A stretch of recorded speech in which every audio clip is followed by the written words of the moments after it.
all the forms of energy which is there in the system is not available for doing some useful work. That particular reaction is always a spontaneous reaction, or it is a feasible reaction. And G will always be positive and it becomes a non-spontaneous process. For an exothermic reaction, H will always be negative value.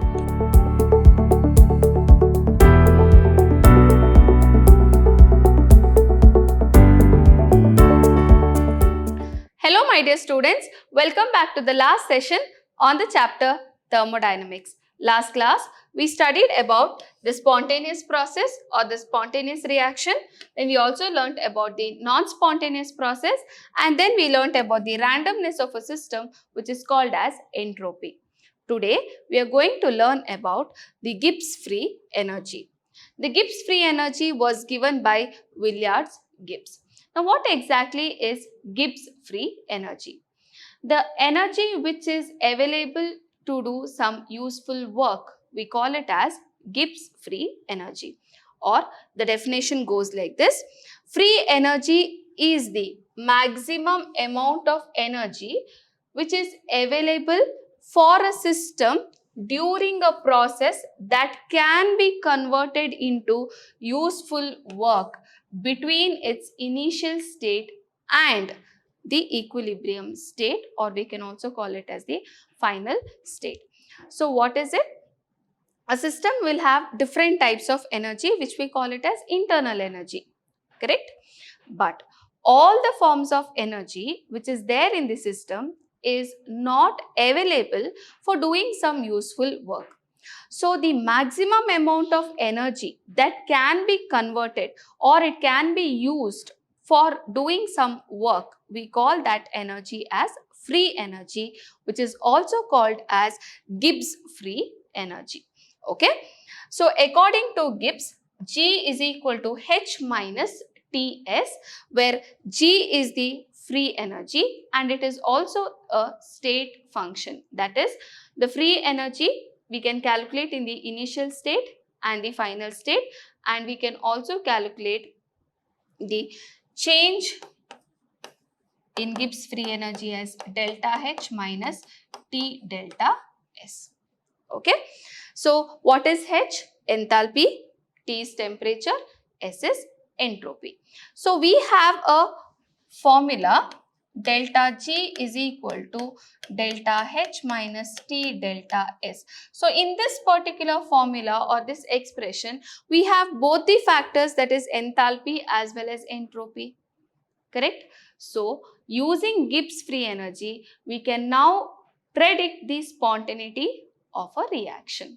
As I told you all last class, only enthalpy if I consider, I cannot predict the spontaneity. Only entropy if we consider also, we cannot predict the spontaneity. But in this equation you can see both are there. Thus I can predict the spontaneity or a feasibility of a reaction, whether it happens or not. Now delta G gives a criteria for spontaneity at constant pressure and temperature. Okay. So if delta G or G value is negative, then it is a spontaneous process. If G value is positive, it's a non-spontaneous process. And if G is equal to 0, then the system is at equilibrium. So what is it? If delta G value is a negative value, it's a spontaneous reaction. Positive value, it's a non-spontaneous reaction. And if it is equal to 0, the system is in equilibrium. Okay. So predicting the feasibility of the process using Gibbs equation. So how can we predict the feasibility? We'll just check here. Gibbs equation is given as G is equal to H minus Ts, correct? So for an exothermic reaction, first we'll consider. For an exothermic reaction, H will always be negative value, correct? No? Delta H is negative. So H is negative. If S is positive, if entropy is positive, then what will happen? We'll see. I'll just write over here. G is equal to H minus Ts. So this is always negative. T is constant. If this is a positive value, first case. So minus into plus, it's minus, and G is always minus and it is always a spontaneous process. So for an exothermic reaction where entropy is increasing, that particular reaction is always a spontaneous reaction, or it is a feasible reaction. If now S is negative, what if S is negative? Then we have to consider two cases. That is, see here, G is equal to H minus Ts. So this is negative. T and S is also negative. What will happen? Minus into minus, it becomes a positive value. Now, if the positive value is higher, that is, Ts value is greater, then G will be positive. But if Ts value is lower, G will be negative. Correct, no? So, what is it? If the positive value is higher, that means at a high temperature, what is it? At a high temperature, it is a non-spontaneous reaction. You can see, if the temperature is low such that Ts is less than H, then G is negative and the process is spontaneous. If temperature is high such that Ts is greater than H, then G will become positive and the process becomes non-spontaneous. That means, thus an exothermic process, if it is a non-spontaneous process at a given temperature, then it may become spontaneous at low temperature. Okay, so this is what you need to understand first. Second case, what is it? If the reaction is endothermic reaction, remember, for endothermic reaction, H is always positive, and if S is also positive, then what about G? Delta G is H minus Ts. So H is always positive minus T. If this is a positive value, okay, minus into plus is minus. So if I have to get G as negative only, then the temperature should be high. What is it? The temperature should be high. If G will become positive if the temperature is low. Correct? Once again, if temperature is low, that Ts is less than H, then G becomes positive and the process is non-spontaneous. And if temperature is high and Ts is greater than H, it's exactly opposite to endothermic, okay? Sorry, it is exactly opposite to exothermic. You have to be careful. G is negative and the process becomes spontaneous. Now, what if S is negative? H is positive only always.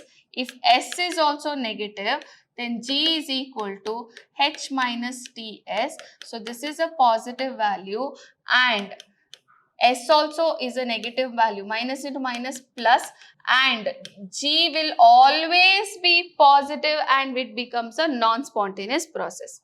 So, you have to remember this. Okay. In the last case, when H is equal to Ts, that means G is equal to 0 and the process is at equilibrium. Why? G is equal to H minus Ts. At equilibrium, G is equal to 0. So, this becomes 0. So, Ts is equal to H. Okay. So, these are the three cases which you need to remember. So, here, once again to revise, you can see if delta H is negative, we call it as exothermic reaction. Isn't it? So, exothermic reaction, and if delta S is positive, just remember the formula, G is equal to H minus Ts. If this is positive value, delta G naught is always negative and the reaction is spontaneous. Similarly, if this is negative and S value is also negative, at low temperature, it is a spontaneous reaction, and at high temperature, it becomes a non-spontaneous reaction. Similarly, for an endothermic reaction, So for endothermic reaction, if it is positive, that is entropy is positive, at low temperature it is non-spontaneous, at high temperature it is spontaneous. But if it is negative, at all temperature it becomes a non-spontaneous reaction. Okay, so I hope you have understood about this particular factor of how the delta G value will predict the spontaneity of a reaction. Okay. Next is the relation between the standard free energy change and the equilibrium constant. We know that delta G is equal to delta G naught plus 2.303 RT log Kp. This was the original formula which was given by Van't Hoff, where it told delta G, that is the free energy change, is equal to the standard free energy change plus 2.303 log Kp, that is the equilibrium constant at constant pressure. Okay, but we know that here first Van't Hoff gave us the equation delta G is equal to delta G naught plus 2.303 RT log Kp, where Kp is the equilibrium constant at constant pressure and delta G is the the free energy change, and delta G naught is the standard free energy change. At equilibrium, we know that delta G is equal to 0 and this formula becomes delta G naught is equal to minus 2.303 RT log Kp. That's how this formula has come, in which G naught is the standard free energy change for the reaction, R is gas constant, T is in temperature scale, and Kp is the equilibrium constant at constant pressure. So we require this formula to solve some of the problems, and we will do the numericals now. Okay. So first numerical, the partial pressure equilibrium constant for the reaction is 7.5 into 10 power 3 at 298 Kelvin. Calculate the standard free energy change. So what you are supposed to calculate? Delta G naught. So we know the formula delta G naught is equal to minus 2.303 RT log Kp, and Kp value is given. So we'll substitute all the other values. R is 8.314 joule per Kelvin per mole. Temperature they have given 298 Kelvin into log 7.5 into 10 to the power 3. I'll solve this log in this corner. Okay. So the log of 7.5 into 10 to the power 3 is log A into B is log A plus log B. So this becomes log 7.5 plus log 10 to the power 3. This is nothing but log 7.5 plus 3 log 10, that is log 10 is equal to 1. What is the value of log 7.5? You have to see under 75 under 0. Correct, no? So see what is the value you are going to get. You will get the value as 0.8751 plus 3. So this is 3.8751. Correct? Now we are substitute over here. So this becomes minus 2.303 into 8.314 into 298 into 3.8751. The value will be minus 22110.7 joule per mole, which I can write minus 22.1 kilojoule per mole. Okay. So this is how you solve the problem. We'll do one more numerical, that is calculate the delta G naught for the conversion of oxygen to ozone at 298 Kelvin if Kp for the conversion is 2.47 into 10 power minus 29. So which formula you have to use? It's the same formula, that is delta G naught is equal to minus 2.303 RT log Kp. So this is minus 2.303 into 8.314 into 298 into log of 2.47 into 10 to the power minus 29. I'll solve the log on the other end. So here it is log 2.47 into 10 to the power minus 29. Log A into B is log 10 to the power minus 29 log of 2.47 plus minus 29 log 10. So what is the log value of 2.47? It is 0.392. So it is 0.392 plus minus 29. So the answer will be a negative answer here, minus 28.608. Okay, now I'll substitute this over here. That is minus 2.303 into 8.314 into 298 into minus 28.608. This is equal to a positive value, minus into minus it is plus.